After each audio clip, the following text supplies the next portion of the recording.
அனைவருக்கும் வணக்கம். மீண்டும் உங்களை பேட்டர்ன் பிரேக்கிங் சீரியஸ்க்கு இன்னொரு எபிசோட்ல வரவேற்பதில் மிக்க மகிழ்ச்சி. இன்னைக்கு என்னுடைய வாய்ஸ் உடஞ்சி போயிருக்கு. உடஞ்சி போயிருந்தாலும் இது என்னுடைய வாய்ஸ் தான். இந்த சீரீஸ் நான் எதுக்காக ஆரம்பிச்சிருக்கேன் அப்படின்னாக்க, நமக்குள்ள இருக்கக்கூடிய அன்ஹெல்தி எமோஷனல் பேட்டர்ன்ஸ் என்னன்னு நம்ம கண்டுபிடிக்கவும், அதை எப்படி ஹீல் பண்றது அப்படின்னு கத்துக்கவும் தான். இன்னைக்கு நான் கொண்டு வந்திருக்க எபிசோடு நார்சிஸ்டிக் சர்வைவர்ஸ் எல்லாருக்குமே ரொம்பவும் கன்ஃபியூஸான எக்ஸ்பீரியன்ஸை கொடுத்துருக்கக்கூடிய ஒரு பேட்டர்ன். நார்சிஸ்டிக் அபியூஸ் பீப்புள் மட்டும்தான் இதை கோத்ரூ பண்றாங்களா? கிடையாதுங்க. நிறைய மக்கள், நிறைய சர்வைவர்ஸ் இந்த பேட்டர்னை கோத்ரூ பண்றாங்க. எமோஷனல் மனிப்புலேஷன் அப்படின்ற பேட்டர்ன். ஸோ இந்த பேட்டர்ன் எப்படி இருக்கும் அப்படின்னா, இப்போ ஒரு கான்வர்சேஷன் நடந்துகிட்டே இருக்குது.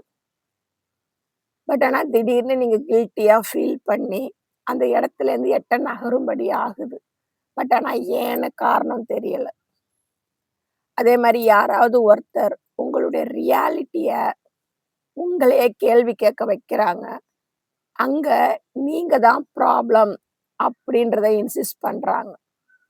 ஸோ அந்த உங்களை நீங்களே கேள்வி கேட்குற அந்த சுச்சுவேஷனை நீங்க கண்டுபிடிச்சிருக்கீங்களா? அது மட்டும் இல்லாம மற்றவங்களுடைய எமோஷன்ஸுக்கு நீங்க பொறுப்பாகணும். பட் ஆனா நீங்க எந்த தப்புமே பண்ணியிருக்க மாட்டீங்க. ஆனா நீங்க பொறுப்பாகணும் அப்படின்னு யாராச்சும் உங்களை ஃபோர்ஸ் பண்ணியிருக்காங்களா? இது எல்லாத்துக்கும் ஆன்சர் எஸ் அப்படின்னா, நீங்க எமோஷனல் மனிப்புலேஷன் அப்படின்ற பேட்டர்ன்ல மாட்டிட்டு இருக்கீங்க. அந்த பேட்டர்னுக்குள்ள இது வெளியில வராம இது அத்தனையும் நீங்க கோத்ரூ பண்ணிட்டு இருக்கீங்க அப்படின்னு அர்த்தம். இந்த எமோஷனல் மனிப்புலேஷன் அப்படின்றது எப்பவும் சத்தமாவோ இல்ல வெளிப்படையாவோ இருக்கணும் அப்படின்னு அவசியம் கிடையாது.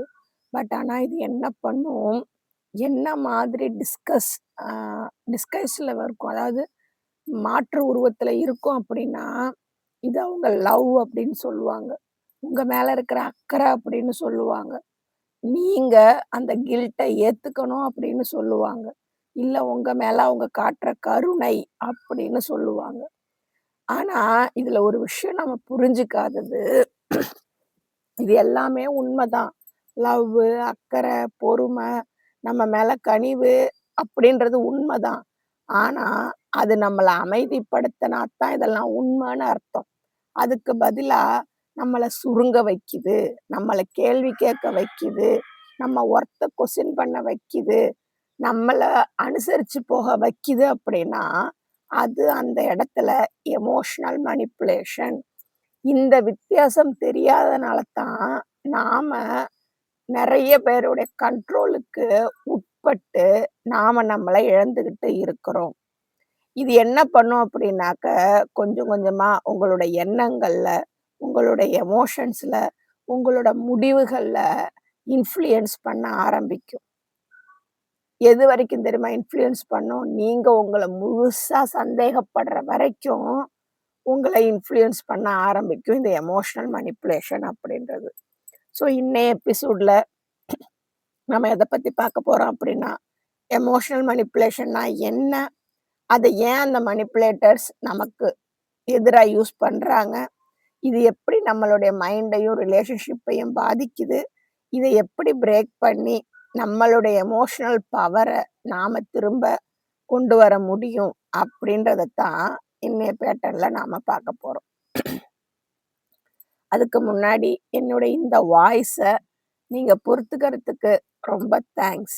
ஸோ என்னோட வீடியோஸ்க்காக எதிர்பார்த்துட்டு இருக்க ஆடியன்ஸை என்னால் டிஸப்பாயின்மெண்ட் பண்ண முடியல. ஸோ அதனால தான் என்னுடைய வாய்ஸ் பிரேக்காக இருந்தாலும், ஸோ நான் ஒரு 2 நாள் ரெஸ்ட் எடுத்துக்கிட்டு இப்போ வந்து உங்களுக்காக வீடியோஸ் நான் ரெக்கார்ட் பண்ணிட்டு இருக்கிறேன். ஸோ உங்களுடைய சப்போர்ட்டுக்கு ரொம்ப தேங்க்ஸ். நம்ம ஃபர்ஸ்ட் பார்ட்டை பார்க்க போகிறது, இந்த எமோஷனல் மனிப்புலேஷன் அப்படின்றதுக்கான ரீசன் என்னென்ன, எப்படி நடக்குது அப்படின்றதான் பார்க்க போகிறோம். இந்த எமோஷனல் மேனிபுலேஷன் உருவாக காரணம், மத்தவங்க இத நமக்கு எதிரா பயன்படுத்துறதுக்கான முதல் காரணம், த நீட் ஃபார் கண்ட்ரோல்.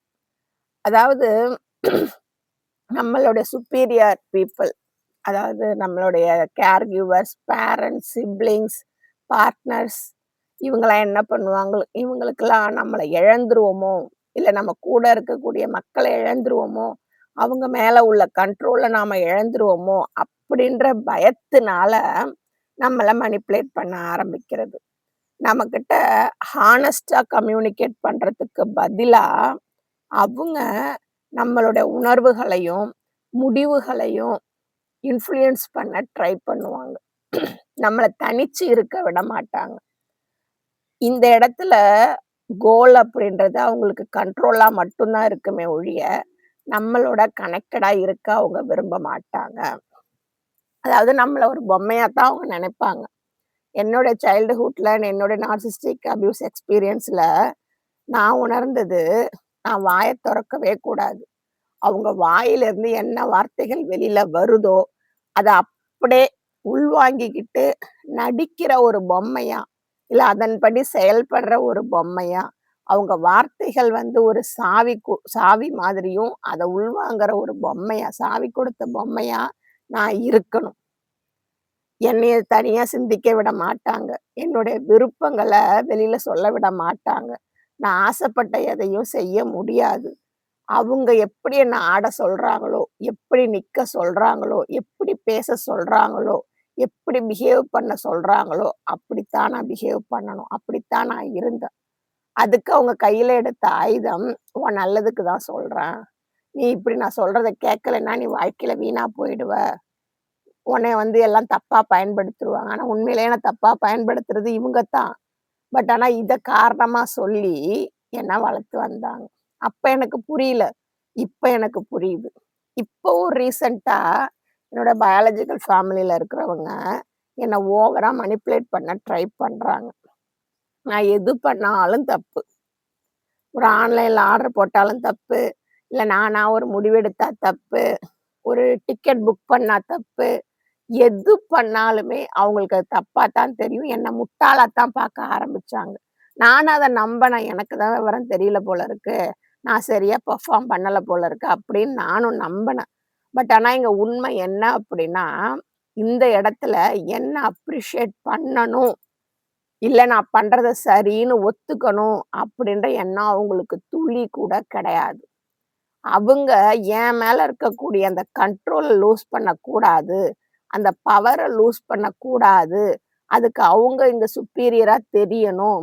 அவங்க தான் இங்க எல்லாம் தெரிஞ்சவங்க. அவங்க தான் சரியான முடிவு எடுப்பாங்க. அப்படின்னு தெரியணுன்றதுக்காக என்ன மட்டம் தட்டிட்டே இருந்தாங்க. நானே அதான் யோசிச்சேன். இத்தன வருஷம் ஆயிடுச்சு. ஏன் இன்னும் எனக்கு சரியா எதையும் பண்ண தெரியல?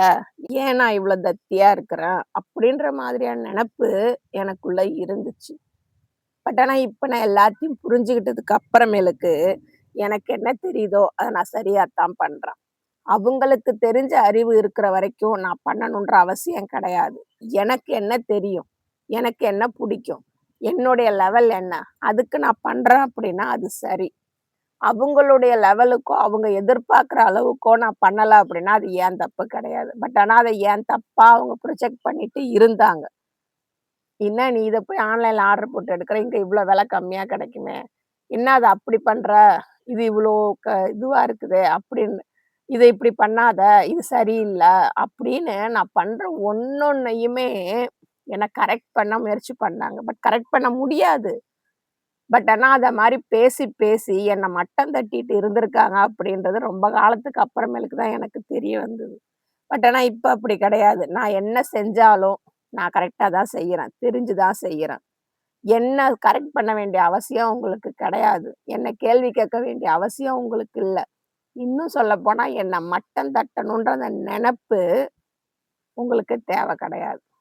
அப்படின்னு நான் அந்த மனிப்புலேஷன்லேருந்து வெளில வந்துட்டேன். ஸோ இதெல்லாம் அவங்க நம்ம மேல இருக்க அக்கறையிலயா பண்றாங்க? கிடையாது. அவங்க நம்மள அவங்களோட கண்ட்ரோல்ல வச்சுக்கணும்னு நெனைக்கிறாங்க. புரியுதுங்களா? ஸோ இது முதல் காரணம். 2வது காரணம். Unhealthy family patterns. நான் வந்ததே அந்த அன்ஹெல்தி ஃபேமிலி பேட்டர்ன்ஸ் தான். உண்மையிலேயே ஒரு குழந்தைகிட்ட அன்பாவோ, பாசமாவோ நடந்துக்கணும். அந்த குழந்தையோட எமோஷன்ஸ புரிஞ்சுக்கணும். அந்த குழந்தைக்கு என்ன தேவை இருக்கு, அத கேட்கணும். ஒண்ணு கூட எனக்கு நடந்தது கிடையாது. அது மாதிரி நம்மள்ல இருக்கக்கூடிய நெறைய பேர் என்ன நெனச்சுக்கிறோம் அப்படின்னா, இந்த மனிப்புலேஷன் அப்படின்றது ரொம்ப நார்மலான விஷயம். ஏன்னா, அத நம்ம சின்ன வயசுலேருந்து பார்த்து, பார்த்து வளர்ந்துட்டு வந்துட்டு இருந்திருப்போம். அதனால இந்த மனிப்புலேஷன் அப்படின்றது ரொம்ப நார்மலான விஷயம் அப்படின்னு நாம நெனச்சுப்போம். எனக்கு ஏதாவது ஒரு விஷயம்னு பிடிக்கலன்னு சொல்றதுக்கு கூட என் வீட்ல எனக்கு உரிமை கிடையாது. நான் எத பிடிக்கலன்னு சொல்றேனோ, அது எனக்கு பிடிக்குது அப்படின்னு என் வாயால நான் சொல்ற வரைக்கும் விடமாட்டாங்க. அடிப்பாங்க, திட்டுவாங்க, கேள்வி கேட்பாங்க, குத்தி குத்தி காமிப்பாங்க, குறை சொல்லுவாங்க. இதெல்லாம் பண்ணி, நான் எத பிடிக்கலன்னு சொன்னனோ, அத என் வாயிலேருந்து பிடிக்குது அப்படின்னு சொல்ற வரைக்கும் விடமாட்டாங்க. யோசிச்சு பாருங்க. எல்லா விஷயத்துக்குமே ஒரு சாப்பாடுலேருந்து, ஒரு ட்ரெஸ் போடுறதுலேருந்து, ஒரு படிப்பு படிக்கிறதுலேருந்து, வீட்ல ஒரு வேலை செய்யறதுலேருந்து எல்லாத்தையுமே இதே மாரி தான் அவங்க பண்ணிட்டு இருந்தாங்க. அது எல்லாத்தையும் பொறுத்து தாண்டி தான் நானுமே வந்திருக்கிறேன். ஸோ இதுக்கு உதாரணம் சொல்லணும் அப்படின்னாக்க, நம்மள வந்து எப்ப பாரு நம்ம மேல கம்ப்ளைண்ட் பண்ணிட்டே இருப்பாங்க. நாம சரியில்ல அப்படின்ற மாதிரியே பேசிக்கிட்டே இருப்பாங்க. ஆனா, அங்க உண்மை என்ன அப்படின்னா, நம்ம எவ்வளோதான் சரியா இருந்தாலும் அத அவங்க ஒத்துக்க மாட்டாங்க. நம்ம மேல அந்த குற்ற உணர்வ திணிச்சுக்கிட்டே இருப்பாங்க. அதே மாரி கம்யூனிகேஷன் பண்றதுக்கு பதிலா, ஓப்பனா, ஹானஸ்ட்டா கம்யூனிகேஷன் பேசி தீர்க்கறதுக்கு பதிலா சைலன்ட் ட்ரீட்மெண்ட் குடுப்பாங்க. நம்ம என்ன பிரச்சனை சொல்ல வரோமோ, அது இங்க அவங்களுக்கு பெருசா இருக்காது.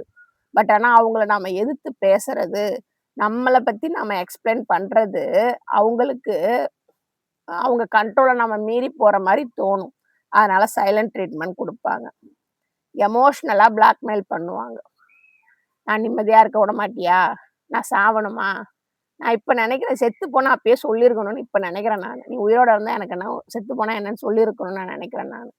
அந்த மாரி எமோஷனலா பிளாக்மெயில் பண்ணுவாங்க. Conditional love. அந்த கண்டிஷனல் லவ் அப்படின்றது, ஒரு அன்பு அப்படின்றது நிபந்தனையற்றது.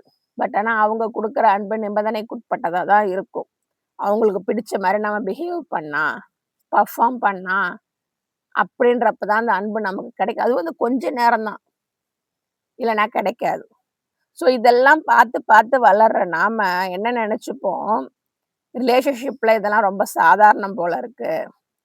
இந்த பிஹேவியர்லாம் நம்ம வளர்ந்ததுக்கு அப்புறமேலுக்கும் நம்ம ரிலேஷன்ஷிப்ல இந்த நார்மல் அப்படின்றது அங்க எதிரொலிக்க ஆரம்பிக்கும். இது 2வது காரணம். 3வது காரணம், எமோஷனலா மெச்சூரிட்டியான பீப்பிள் நம்மள வளர்த்துருக்க மாட்டாங்க. நாம வந்து நம்மளுடைய தேவைகள வெளிப்படுத்த முயல்றதுக்கு பதிலா, நம்ம என்ன பண்ணியிருப்போம் அப்படின்னாக்க அப்படி வெளிப்படுத்த போயிருந்தோம் அப்படின்னாக்க, நமக்கு என்ன கிடைச்சிருக்கும் அப்படின்னா, கில்ட், ஷேம், ஆங்கர், விக்டிம்ஹுட். அதாவது நம்மளுடைய உண்மையான தேவைகள வெளிப்படுத்தும்போது, நம்மள சுத்தி இருக்காங்க பார்த்தீங்களா, அந்த எமோஷனலா மெச்சூரிட்டி ஆகாத பீப்பிள். எனக்கு என்னுடைய பெத்தவங்க. யூசுவலாவே சைல்டுஹுட் அப்படின்னா அது பேரண்ட்ஸா தான் இருக்கும். அந்த எமோஷனல் மெச்சூரிட்டி அவங்கள்ட்ட இல்லாதனால, என்னுடைய தேவைகள புரிஞ்சுக்க அவங்களால முடியல. என்னுடைய சிந்தனைகளுக்கு காது குடுக்க அவங்களுக்கு விருப்பம் இல்ல. அதனால என்ன குற்ற உணர்வு பட வச்சாங்க. அவமானப்பட வச்சாங்க. என் மேல கோவத்த காட்டுனாங்க. நான் இப்படி பண்றதுனால அவங்க பாதிக்கப்படுற மாரி சொல்லி, சொல்லி என்ன வளர்த்தாங்க. ஸோ இதெல்லாம் என்ன ஆகுது? நமக்கு என்ன தேவை? அப்படின்றத ஒரு ஹெல்தியான வழியில வெளிப்படுத்துறது எப்படின்றத நாம மறந்துடுறோம். இது 3வது காரணம். 4வது காரணம், ஃபியர் ஆஃப் ரிஜெக்ஷன் ஆர் அபாண்டன்மென்ட். எங்க நம்மள விட்டுட்டு போயிடுவாங்களோ, நம்மள கவனிக்க மாட்டாங்களோ, நம்ம மேல அன்பு காட்ட மாட்டாங்களோ, நம்மள நிராகரிச்சுருவாங்களோ, நம்மள தூக்கி போட்டுருவாங்களோ அப்படின்ற காரணங்களுக்காக அந்த எமோஷனல் மேனிபுலேஷன நாம அக்செப்ட் பண்ணிக்கிறோம். இந்த இடத்துல நம்ம நம்பிக்கை வளர்க்கறதுக்கு பதிலா, அவங்க நம்ம மேல பயத்த காட்டி, ஆப்ளிகேஷன காட்டி, குற்ற உணர்வ காட்டி, நம்மள அவங்க கூட குளோஸாவே வச்சிருப்பாங்க. இது 4வது காரணம். 5வது காரணம், இந்த பவர் இருக்கு பார்த்தீங்களா? இந்த கண்ட்ரோல் வந்து ஒரு வித போத குடுக்கும்ல. என் கண்ட்ரோல்ல எல்லாரும் இருக்காங்க. என் குடும்பம் நான் கிழிச்ச கோட்ட தாண்டாது. அப்படின்ற ஒரு பவர் இருக்கு பார்த்தீங்களா? அது மண்ணுக்கு கூட பொறாதுங்க அது. ஆனா அந்த அந்த கண்ட்ரோல் போத அப்படின்றத காட்டி நம்ம குழந்தையோட வாழ்நாளையே அழிக்கிறோமே அப்படின்ற எண்ணம் கொஞ்சம் கூட இல்லாம, அந்த கண்ட்ரோல்ல இருக்கக்கூடிய அந்த பவர், அந்த போதையில தான் தான் எல்லாம். தனக்கு கீழ தான் எல்லாம் சரியா நடக்கணும். இல்லையா நான் வாங்கியிருக்கேங்க. என் உடம்பு புண்ணா போறதுக்கு அளவே இல்லாம நான் அடி வாங்கியிருக்கேன். அப்பல்லாம் தெரியாது. இதெல்லாம் பெத்தவங்க பிள்ளைங்கள கண்டிக்கிறது அப்படின்னு தான் வெளியில சொல்லுவாங்க. ஆனா நான் அவ்ளோ அப்யூஸ் வாங்கியிருக்கேன் நான். அப்யூஸ்னால அப்யூஸ் அவ்ளோ அப்யூஸ் கிடையாது. அந்த அளவுக்கு நான் அப்யூஸ் பட்டுருக்கேன். ஸோ அந்த டாமினன்ஸ் அவங்க மெயின்டெயின் பண்ணணும் அப்படின்னா, அடிப்பாங்க. அடிச்சுட்டு அப்படியே வந்து இது உன் நல்லதுக்காக, இது வந்து உன்ன திருத்தறதுக்காக, உன்ன நல்வழிப்படுத்துறதுக்காக. எனக்கு இன்னமும் ஒரு விஷயம் புரியலங்க. ஒரு குடும்பத்துல 4 பிள்ளைங்க. 4 பிள்ளைங்கள்ல என்ன மட்டும் தான் திருத்துவாங்க. நான் மட்டும் தான் நல்லா இருக்கணுன்றதுக்காக இதெல்லாம் பண்ணுவாங்க. மத்த 3ம் எப்படி வேணாலும் இருக்கலாம். என்ன வேணாலும் பண்ணலாம்.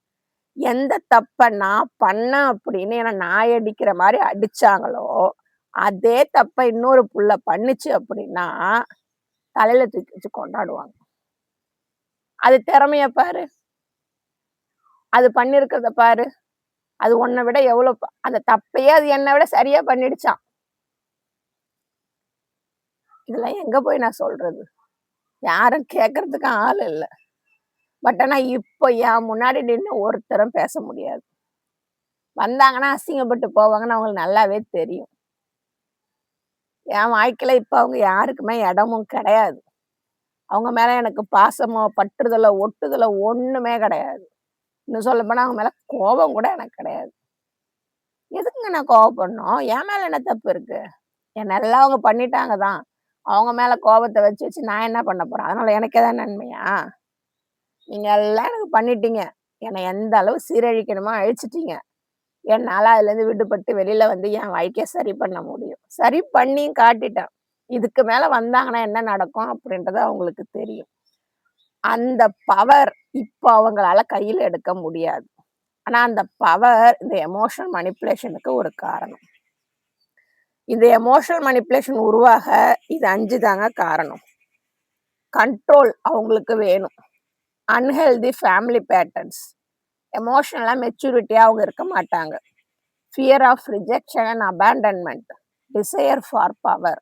இந்த காரணங்களால அவங்க எமோஷனல் மேனிபுலேஷன கையில எடுத்திருப்பாங்க. அதனால நாம அந்த இடத்துல அந்த எமோஷனல் மேனிபுலேஷன் அப்படின்ற பேட்டர்ன் நமக்குள்ள வந்திருக்கும். ஸோ இந்த பேட்டர்ன் எப்படிலாம் நம்மள பாதிக்குது? இத அடுத்த பார்ட்ல பார்ப்போம். முதல் பாதிப்பு செல்ஃப் டவுட். நாம நம்மளையே கேள்வி கேட்க ஆரம்பிச்சுக்கிறது. வாழ்க்கையில நான் எது பண்ணாலும் அதாவது அவங்க என்ன வந்து எக்ஸ்ட்ரீம் லெவலுக்கு அப்யூஸ் பண்ணாங்க. ஆனா அவங்கள நான் ஒரு வார்த்தை கேட்டுட்டேன் அப்படின்னா, ஐயய்யோ! அவங்க வருத்தப்படுவாங்களோ, கவலைப்படுவாங்களோ, அழுவாங்களோ, பயப்படுவாங்களோ அப்படின்னு அவங்கள பத்தி நான் திங்க் பண்ண ஆரம்பிச்சேன். நான் எனக்காக பண்ற ஒரு விஷயத்த நான் வந்து டூ மச்சுன்னு நினைக்க ஆரம்பிச்சு, நான் என்ன கேள்வி கேட்டுக்கிட்டே இருந்தேன். பட் ஆனா இப்பலாம் அந்த மாரிலாம் கேள்வி கேட்கிற வேலையே கிடையாது. இதுதான் உண்மைன்னா போட்டு உடைச்சுட்டு போயிட்டே இருப்பேன். ஸோ முதல் பாதிப்பு செல்ஃப் டவுட். நாம நம்மள கேள்வி கேட்போம். நம்ம ஓவர் ஆக்ட் பண்றோமா? நாம தான் இங்க ப்ராப்ளமா? நான் தப்பா புரிஞ்சுகிட்டேனா? அப்படின்னு. ஸோ இது என்ன ஆகும்? நம்மளுடைய கான்ஃபிடன்ஸ நம்ம மேலயே இழக்க வைக்கும். இது முதல் பாதிப்பு. 2வது கிரானிக் கில்ட். எல்லாத்துக்கும் நம்ம குற்ற உணர்வு அடைவோம். எல்லாத்துக்கும் நம்மள குற்ற உணர்ச்சி பட வைப்பாங்க. மத்தவங்களுடைய சந்தோஷத்துக்கு நாம தான் காரணம். மத்தவங்களுடைய கோபத்துக்கு நாம தான் காரணம். மத்தவங்களுடைய சாய்ஸுக்கு நாம தான் காரணம். இது அத்தனைக்கு நாம தான் பொறுப்பா இருக்கணும். இந்த உண்மையிலே இது எதுக்குமே நம்ம பொறுப்பு கிடையவே கிடையாது. ஆனா இந்த கிரானிக் கில்ட்ட நமக்கு குடுத்துருப்பாங்க. உன்னால தான் நான் சந்தோஷமா இல்ல. உன்னால தான் நான் கோவப்படுறேன். உன்னால தான் நான் இந்த சாய்ஸ எடுத்தேன் அப்படின்னு. நீ எதுக்கு என்னால எடுக்குற? நீ சந்தோஷமா இருக்கணும் அப்படின்னா, மத்த பிள்ளைங்க மட்டும் தான் காரணம். நான் காரணம் இல்ல. நீ கோவப்படுறன்னா, நான் மட்டும் தான் காரணம். மத்தவங்க காரணம் கிடையாது. அப்போ உன் லைஃப் அவங்க லைஃப்ல நான் மட்டும் தான் இருந்தேனா? இல்ல. பட் ஆனா இது அத்தனைக்கும் என்ன பொறுப்பெடுத்துக்க சொல்லி என்ன கட்டாயப்படுத்துவாங்க. அந்த கட்டாயம் நமக்குள்ளேயும் வந்துரும். இது 2வது பாதிப்பு. 3வது, எப்ப பாரு நம்ம ஆங்சைட்டிலயும், ஹைப்பர் விஜிலன்ஸ்லயும் இருந்துகிட்டே இருப்போம். எப்ப பாரு மத்தவங்களுடைய மூட ஸ்கேன் பண்ணுவோம். அவங்க டோன் ஆஃப் வாய்ஸ ஸ்கேன் பண்ணுவோம். அவங்களோட ரியாக்ஷன ஸ்கேன் பண்ணிட்டே இருப்போம். ஸோ இதெல்லாம் அனலைஸ் பண்ணி இந்த இடத்துல பிரச்சனை வரக்கூடாது அப்படின்றதுக்காக, நாம ஒரு வித பதட்டத்திலயும், ஹைப்பர் விஜிலன்ஸ்லயும் இருந்துகிட்டே இருப்போம். இது 3வது பாதிப்பு. 4வது பாதிப்பு, நமக்கு பவுண்டரி செட் பண்ணவே தெரியாது. வீக் பவுண்டரிஸ்ல இருப்போம். நாம நோ சொல்லணும்னு தோணும்போது, எஸ் சொல்லுவோம். மத்தவங்கள ஏமாற்றத்த அடைய வைக்கிறதுக்கு நாம பயப்படுவோம். இது என்ன ஆகும்? காலப்போக்குல நாம ஒருத்தர் இருக்கிறோம் அப்படின்றதே அவங்களுக்கு காட்டவே காட்டாது. நம்ம இன்விசிபிளா போயிடுவோம். 5வது பாதிப்பு, எமோஷனலா எக்ஸாஷன் ஆவறது. இந்த மனிப்புலேஷன் அப்படின்றது, நாம எவ்வளவோ முயற்சி பண்ணுவோம், எக்ஸ்பிளைன் பண்ணுவோம், எடுத்து சொல்லுவோம், நம்ம பக்கம் நியாயத்த புரிய வைப்போம். பட் இது எல்லாத்தையும் விட்டுட்டு, அவங்க பண்ற அந்த மனிப்புலேஷன்ல நாம அடிக்ட் ஆயிட்டு, நம்ம எமோஷனல் இந்த இடத்துல ட்ரெயின் ஆயிடும். எனர்ஜி சுத்தமா போயிடும். நாம நம்மள காப்பாத்திக்கிறதுக்கு நெறைய ஆ டைம் எடுப்போம். அந்த ரிலேஷன்ஷிப்ல சந்தோஷமா இருக்கிறதுக்கு பதிலு, நம்மள டிஃபெண்ட் பண்றதுக்கு டைம் எடுக்கிறது, நம்மள ரொம்ப எமோஷனலா எக்ஸாஷன் ஆக வைக்கும். 6வது பாதிப்பு, நாம நம்மளோட ஐடென்டிட்டிய இழந்துருவோம். நமக்கு என்ன வேணும் அப்படின்னு கேட்கறத நிறுத்திட்டு, அவங்கள சந்தோஷமா வச்சுக்கிறதுக்கு நாம எப்படி என்ன பண்ணலாம் அப்படின்ற மாரி நம்ம திங்க் பண்ண ஆரம்பிச்சுருவோம். ஸோ இதுதாங்க இந்த எமோஷனல் மனிப்புலேஷனால வரக்கூடிய பாதிப்புகள். Self doubt, chronic guilt, anxiety and hypervigilance, weak boundaries, emotional exhaustion, loss of identity. இந்த பாதிப்புகள். இந்த பாதிப்புகள்லேருந்து எப்படி நாம ஹீல் ஆவலாம்? ஹீலிங் ஸ்டெப்ஸ் என்னென்ன? இந்த ஹீலிங் ஸ்டெப்ஸ நான் சொல்றதுக்கு முன்னாடி, இந்த பேட்டர்ன ஹீல் பண்றதுக்கு முன்னாடி, உங்களுக்கு ஒரு அனௌன்ஸ்மென்ட் ஒண்ணு குடுக்கலான்னு நான் நெனைக்கிறேன். நீங்க இப்போ இந்த பேட்டர்ன கேட்டுட்டு இருக்கீங்க. எக்ஸாக்ட்டா இதுல நான் ஸ்ட்ரகிள் பண்ணிட்டு இருக்கிறேன். அப்படின்னு நீங்க நெனச்சீங்க அப்படின்னா, இந்த அவேர்னஸ் தான் உங்களுக்கு ஃபர்ஸ்ட்டு ஸ்டெப். ஆனா, ஹீலிங் அப்படின்றது அவேர்னஸ் வந்துறதுனால மட்டும் வந்துராது. அந்த நியூ பேட்டர்ன்ஸ பிராக்டிஸ் பண்றதுனாலயும் தான் அந்த ஹீலிங்க நீங்க உண்மையாக்க முடியும். ஸோ, அதுக்கு உங்களுக்கு ஒரு கைடன்ஸும், சப்போர்ட்டும் வேணும். இல்லைங்களா? ஸோ, இது ஏன் நான் அந்த எபிசோட் நடுவுல சொல்றேன் அப்படின்னா, இந்த பேட்டர்ன ஃபுல்லா கேட்கிறவங்களால மட்டும் தான் இந்த அனௌன்ஸ்மென்ட்டையும் கேட்க முடியும். ஸோ, நான் இதுவரைக்கும் ஒரு குரூப் என்னோட வாட்ஸ்அப் கம்யூனிட்டி ஓப்பன் பண்ணி 6 மாசமா அந்த குரூப் வந்து நான் கன்டின்யூ ரன் பண்ணிட்டு இருக்கிறேன். இப்போ புதுசா ஒரு ப்ரோகிராம் ஒண்ணு ஸ்டார்ட் பண்ணியிருக்கேன். 30 டே ஹீலிங் ஜர்னி ப்ரோகிராம் அப்படின்னு. இது யாருக்கானது அப்படின்னாக்க, நார்சிஸ்டிக் அபியூஸ்லேருந்து ஹீல் ஆகணும்னு நெனைக்கிறவங்க, அவங்களோட எமோஷன் பேட்டர்ன்ஸ பிரேக் பண்ணி, பிரேக் பண்றதுக்கு ரெடியா இருக்கிறவங்களுக்கான pattern. 30 days healing journey program. இந்த 30 நாள்ல நாம ஒண்ணா சேர்ந்து ஒர்க் பண்ண போறோம். எதுக்கு அப்படின்னாக்க, உங்களுடைய செல்ஃப் ஒர்த்த ரீபில்ட் பண்ண போறோம். உங்களுடைய ட்ராமா ரெஸ்பான்ஸ நீங்க புரிஞ்சுக்க போறீங்க. ஹெல்தி பவுண்டரீஸ டெவலப் பண்ண கத்துக்க போறோம். உங்களுடைய செல்ஃப் ட்ரஸ்ட்ட அதிகமாக்க போறோம். ஸோ இந்த எமோஷனல் சேஞ்ச் உங்க லைஃப் லாங் இருக்கிறதுக்கு என்ன பண்ணலாம்? அப்படின்றத தான் இந்த 30 நாள்ல பார்க்க போறோம். இது வந்து பர்சனலைஸ்டு கோச்சிங் ப்ரோகிராம். நான் இத உருவாக்கியிருக்கேன். பட் ஆனா இந்த ப்ரோகிராம்க்கு நான் செலக்ட் பண்ண போறது 5 பார்ட்டிசிபென்ட் தான். அதிகமா நான் எடுக்க போறது கிடையாது. ஏன்னா ஃபர்ஸ்ட்டு இந்த 5 பார்ட்டிசிபென்ட்க்கு செலக்ட் பண்ணி, அவங்களுக்கு இந்த 30 நாளும் நான் அட்டென்ஷன், சப்போர்ட், கைடன்ஸ் குடுக்க போறேன். அதுக்கு தான் எனக்கு டைமுமே இருக்கும். ஸோ நீங்க ரெடி. உங்களுடைய பேட்டர்ன்ஸ அண்டர்ஸ்டாண்ட் பண்றதுக்கு, அந்த பேட்டர்ன பிரேக் பண்றதுக்கு நீங்க ரெடி அப்படின்னா, பயோல என்னுடைய வாட்ஸ்அப் நம்பர் இருக்கு. அந்த நம்பருக்கு ஹீல் அப்படின்னு எனக்கு மெசேஜ் பண்ணீங்க அப்படின்னா, இந்த 30 நாள் ஹீலிங் ஜேர்னி ப்ரோகிராம் பத்தின டீட்டெயில உங்களுக்கு நான் அனுப்புவேன். உங்களுக்கு விருப்பம் இருந்தது அப்படின்னா, நீங்க மேல கன்டின்யூ பண்ணலாம். அதுக்கு முன்னாடி உங்களுக்கு நான் கால் பண்ணுவேன். நீங்க இந்த ப்ரோகிராமுக்கு சூட்டபிளான பெர்சனா, ரியல் ஃபிட்டா அப்படின்னு நான் தெரிஞ்சுப்பேன். அதுக்கப்புறம் தான் உங்கள இந்த ப்ரோகிராம்ல நான் ஆட் பண்ணுவேன். ஸோ நான் எக்ஸ்பெக்ட் பண்றது 5 பீப்பிள் மட்டும் தான். ஸோ அந்த 5 பேர மட்டும் தான் நான் செலக்ட் பண்ணியிருக்கேன். இந்த ப்ரோகிராம் ஆகஸ்ட் 1லேருந்து ஸ்டார்ட் ஆக போகுது. விருப்பம் இருந்தீங்க அப்படின்னா, என்னோட வாட்ஸ்அப்க்கு ஹீல் அப்படின்னு கமெண்ட் பண்ணுங்க, மெசேஜ் பண்ணுங்க. மேற்கொண்டு இத பத்தி நாம பேசுவோம். ஓகேங்களா? இப்போ இந்த பேட்டர்ன எப்படி ஹீல் பண்றது? அதுக்கான ஸ்டெப்ஸ நாம பார்ப்போம். How to break free from emotional manipulation. முதல் ஹீலிங் ஸ்டெப் என்ன அப்படின்னாக்க, இந்த சைன்ஸ் எல்லாத்தையுமே ரெகக்னைஸ் பண்ண கத்துக்கோங்க. மனிப்புலேஷன் அப்படின்றது பொதுவா எப்படி இருக்கும் அப்படின்னா, நீ என்ன லவ் பண்ற அப்படின்னா இத நீ செய்யணும். நீ உன்ன எனக்கு ப்ரூவ் பண்ணணும். நீ ரொம்ப சென்சிட்டிவா இருக்கிற. நான் உனக்காக இவ்ளோ பண்ணியிருக்கிறேன். திரும்பவும் நீ இப்படி பண்றியே. நீ நடக்காத ஒண்ண கற்பனை பண்ணிட்டு இருக்கிற. இது மாதிரியான வார்த்தைகள் மூலியமா தான் மனிப்புலேஷன் உங்களுக்கு ஆரம்பிக்கும்.